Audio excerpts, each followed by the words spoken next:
I'm going to be talking about digital marketing. What we do at Digital 22 is something called inbound marketing, and that's very much content-led, which I'm going to go through in a little bit. But a little bit about me. I'm the head of marketing. There's a team of 40 of us over in Clitheroe, and we do inbound. We're a HubSpot partner, so this is one of the company that sort of came up with the methodology. So we work closely with them to deliver these programs. And we've been with HubSpot for 7 years now, and the way we know the guys from Access Planet is they come to our HubSpot user group. So I run a quarterly training session in Manchester which talks through everything to do with HubSpot inbound marketing, which you're all welcome to come to. So I'm hopefully going to try and link up some of the technologies and techniques we're going to talk about today to how we are marketing our training groups, and maybe how you guys can use that as well in your markets as well. So that was the title I was sort of asked to come and chat about, which sounds great, but some of you might be thinking, what is inbound marketing? I don't really know what that means. So in a nutshell, it's a methodology that is less about interrupting and annoying people, which a lot of digital marketing is very guilty of, and it's all about educating and assisting people in their specific needs.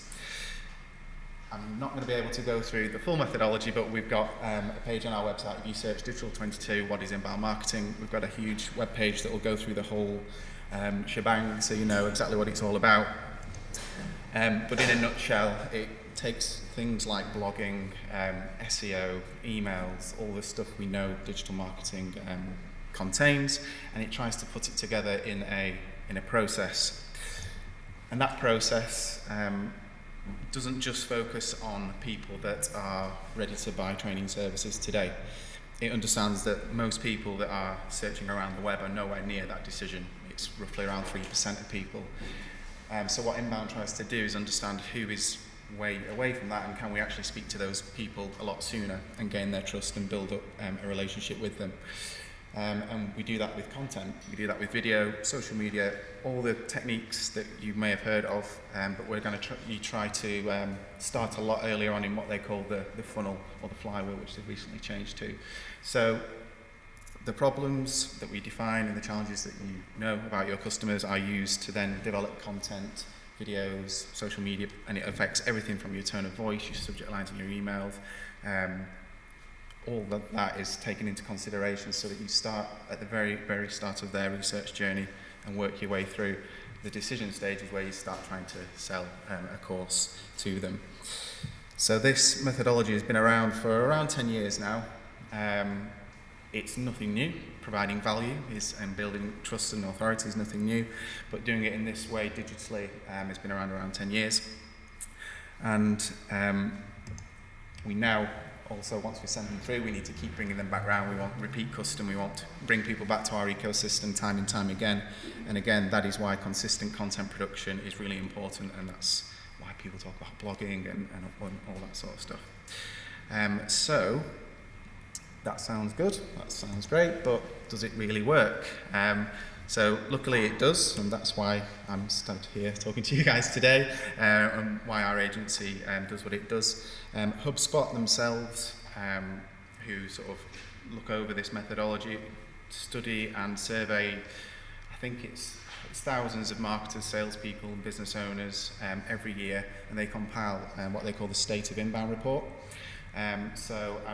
Throughout the rest of this presentation, as I'm going to go through some of the ideas for this year that I think would be relevant for you guys to give a go, I've pulled stats from their latest report that was published a month or so ago to just try and show you how it's evolving in 2019. So just a very quick run through some of the stats. People who are prioritising blogging in 2019 are seeing a 13 times return on their efforts on marketing as a whole.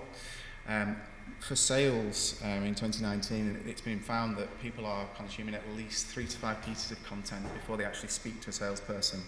It's probably nothing new to you guys. You know, before you buy anything these days, you'll go and research, you'll go and look around the web. You don't want to speak to a salesperson straight away. You want to do your own learning, and you probably know more than them by the time you come to buy something. So as as an agency or as a business, you want to be creating that content to educate the buyer before they get to that purchase decision.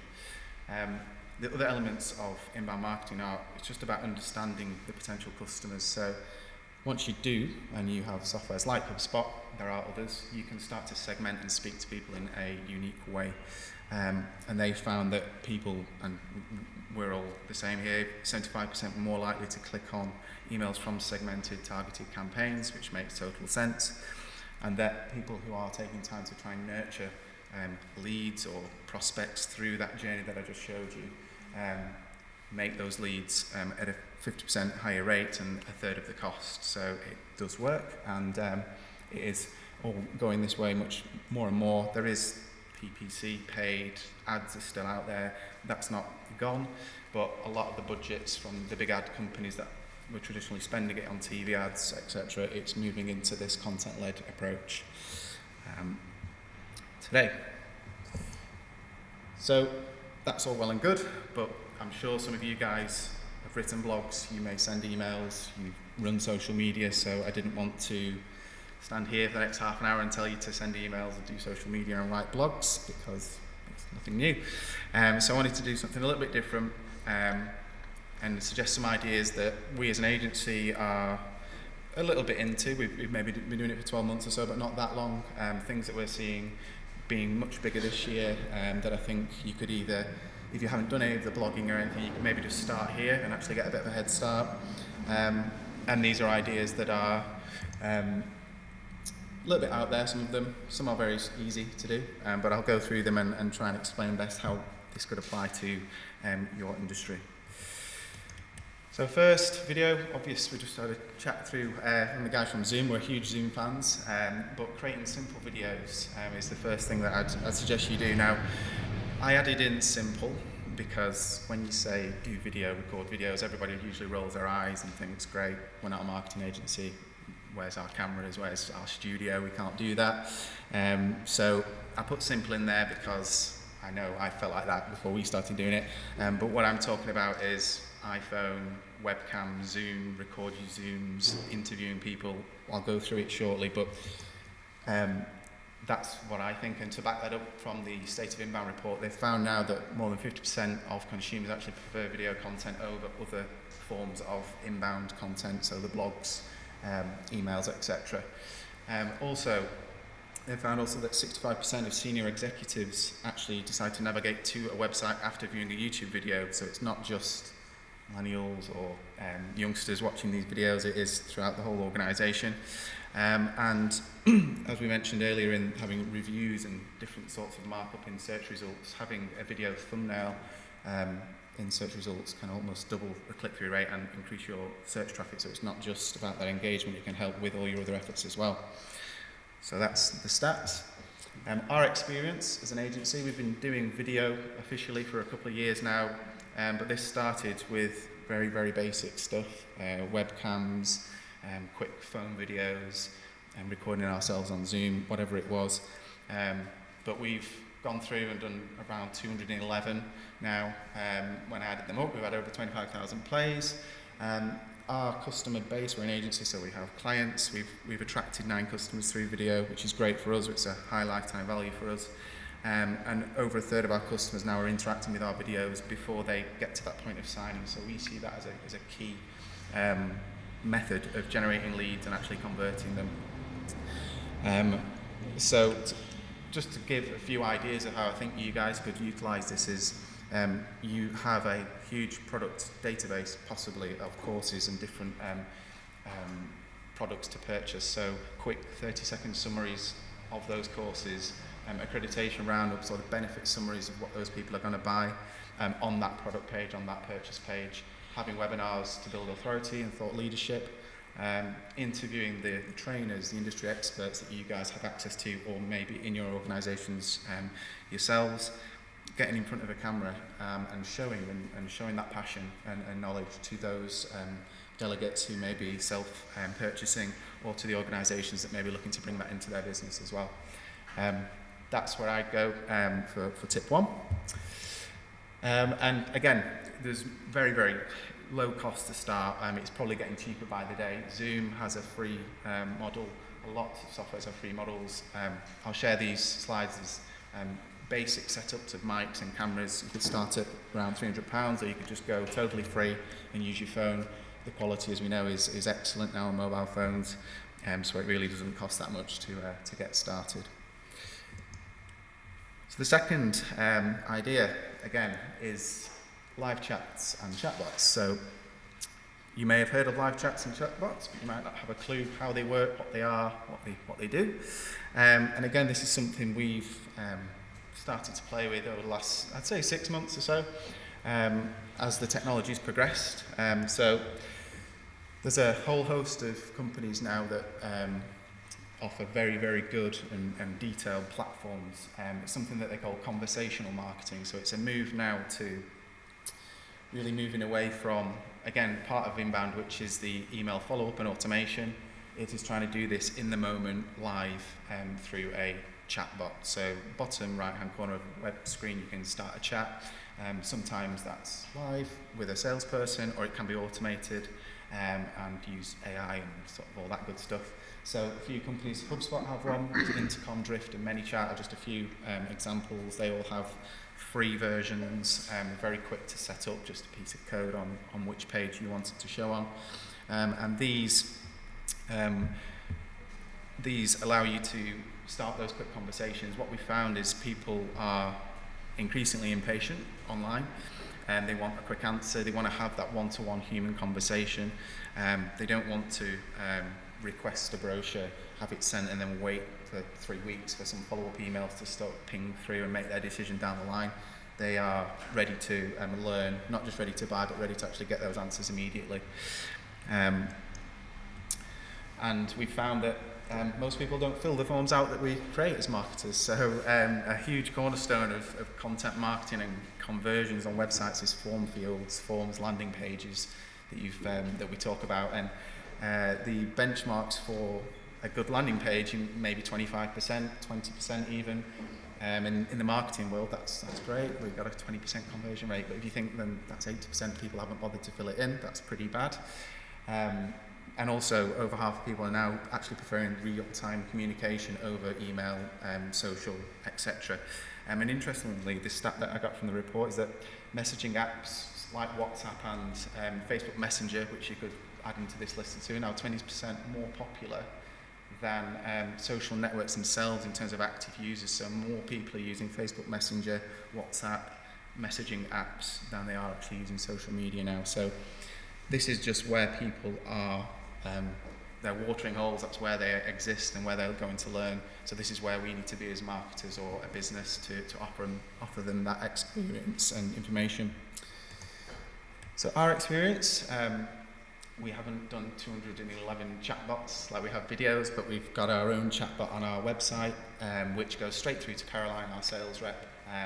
And we also have just launched a bot with some sort of automated responses, and it's nothing fancy. It just asks them, what are you here for? And if they're here to learn, we can direct them to the blog. If they're here to ask about pricing, we can send them some pricing, and it's very simple. But what we found is people love using chatbots. I wasn't sure myself whether people were going to bother or they'd just say hi and not carry on, but they like to chat. And we found that people have really meaningful conversations. They post way more than they ever would in a form, and it's back and forth with either Caroline or the bot as it gives them the information they're after. And people are having a much better experience out of hours as well. They're able to self-serve, find their way around our website quite easily, get what they're looking for, go and come back and do the same. We've had over 200 conversations with the bot now, and we're finding that it's just another channel to bring people through now.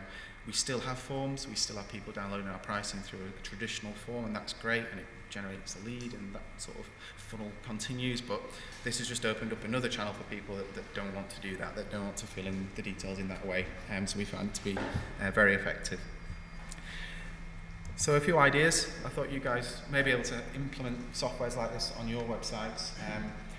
Is similarly to us, maybe signposting to course information. If you host lots and lots of courses and you have a big website, a chatbot is a place to start for a user. They could ask, mention what they're interested in and be taken there directly. So that's going to save them a whole lot of time, make their experience much better, and therefore your brand sort of impression is going to increase.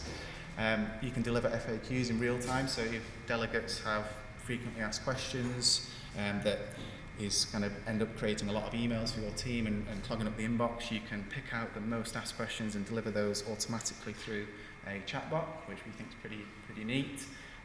You can actually start to pre-qualify leads, so there's a whole other talk on lead scoring and understanding the quality of leads you are generating, but a chatbot can do a lot of that work for you. So what is it you're interested in, when do you want to speak, and what sorts of courses are you after, or what sort of product are you looking for, and what's your budget? Those sorts of questions can be asked around the clock, so that the sales team, if you have one, are then only dealing with the high priority, serious sort of leads every time. And you can also personalise the user's experience quite a lot these days. So HubSpot's very good at it, Drift does it as well.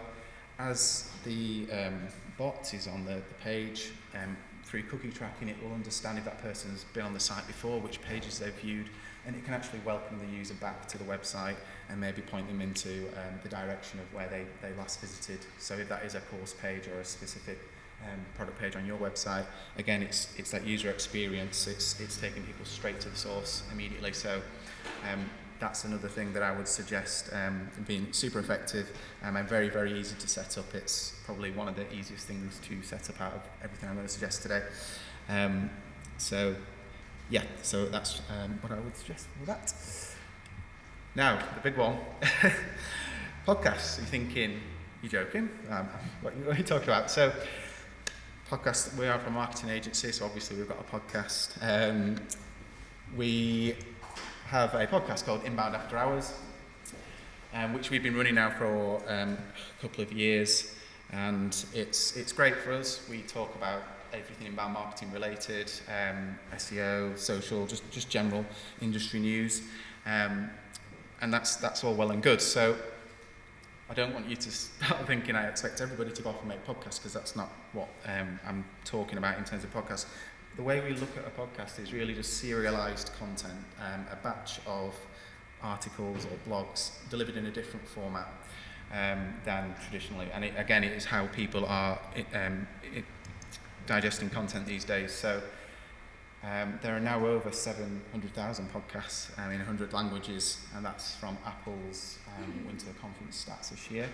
In terms of engagement in podcasting or audio and video content, they found that podcast listeners who are engaged are way more engaged than other channels. So 80% of podcast listeners are actually listening to the full episode, listening to everything you've got to say before heading off. Now, if you look at email stats or engagement on social, it is far, far lower than that. So again, if you're expecting people to read through a 3,000 word blog, because it's great for SEO, as you'll be told, to write these huge bits of content, people won't read it, they won't get through to the bottom. So what we've done is taken those topics and moved them into a podcast format, which we video, we do an audio version, upload it to SoundCloud, and you've got a 10-minute clip to listen to on a commute rather than a 3,000 word blog to read.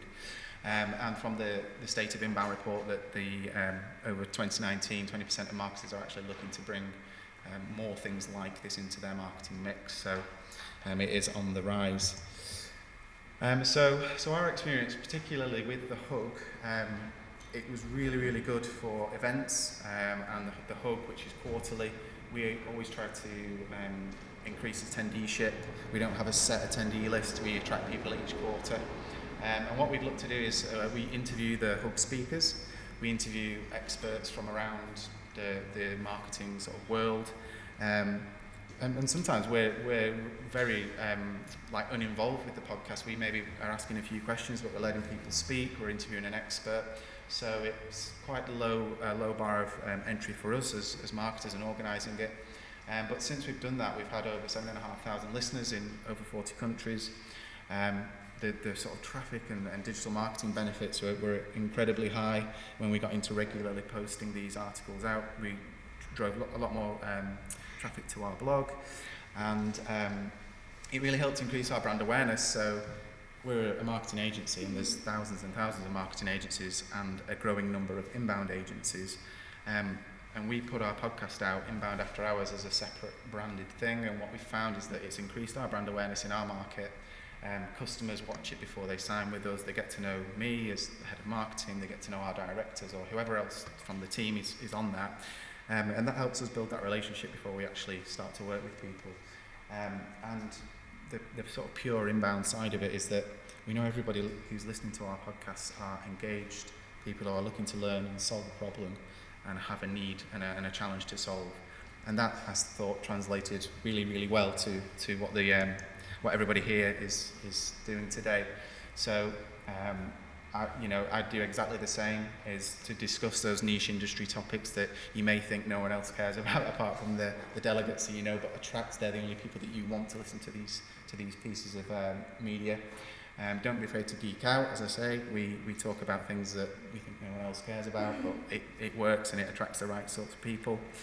And try and record a few batches at a time. As I said, it's not about just hitting go and you're sort of live on the radio, because who would like to do that. We look at our most popular blogs, our most asked FAQs, and we'll turn that into a podcast. We'll turn that into an episode of just recording on audio on a microphone and uploading it to Spotify and SoundCloud. So once you get into that flow and you have a big list of questions, you can then bring in experts, people who are passionate in your organisation to sit in and give their advice. And as a end user coming to a website, that is going to be super, super valuable. It's free value that you're giving before you're going to ask for payment or a signing up to a service. So we find that to be really effective in building trust and giving value in the inbound way and actually solving a problem for the people that actually need it, who are the people that we want to serve at the end of the day through our business. So those are the three sort of whistle-stop ideas I had. If anybody knows about inbound and inbound blogs, there is always a call to action at the end. So my call to action to anybody who is already creating content for this year is to look back at any content you have on your site and make sure you're updating, rewording and refreshing it. And the Google algorithm, as it changes weekly, is much more interested in how fresh your content is and how up to date the data and the answers in it are. So going back and refreshing things from last year is going to give you a huge boost in traffic. Make sure any resources you've got on there are up to date and updated regularly. And ask yourself, is this messaging still relevant today after what I've spoke about and how people are looking to read your content? Do you need those huge blogs, huge web pages? Could you have a video at the top and save yourself scrolling for 5 minutes and then just summarize it in a 30-second video? And if you use a CRM or a database, is that healthy? Have you got the right people in there? Are they actually engaged and people you want to work with? And if you're yet to start, the sort of inbound methodology is all about problems and pain points. So you need to make sure you're going to define those challenges before you start. What does your audience want to solve? I mean, with the industry that you're in, it's quite clear. They maybe have a training need, but define what comes before that. That is an end sort of realization that they need that, but where does that actually start, that journey? It isn't, they don't just wake up one morning and decide I need training. They have a problem they want to solve and they end up get there. So if you can create content and resources further up that funnel, you're going to bring people into your ecosystem much sooner and have a much better chance of converting them at the end. And yeah, so what can you build trust? And I just ended there with what is actually easiest to start with. I'm not saying a podcast is easy to start, but maybe a 30-second Zoom video or an iPhone video or a quick interview with one of the trainers that you work with is going to be quite easy for you to try and put onto one of your most popular courses and see that improves the conversion rate. So I would absolutely start with what's easiest, always. And of course, have a go at one of those when you get around to it. And that's it.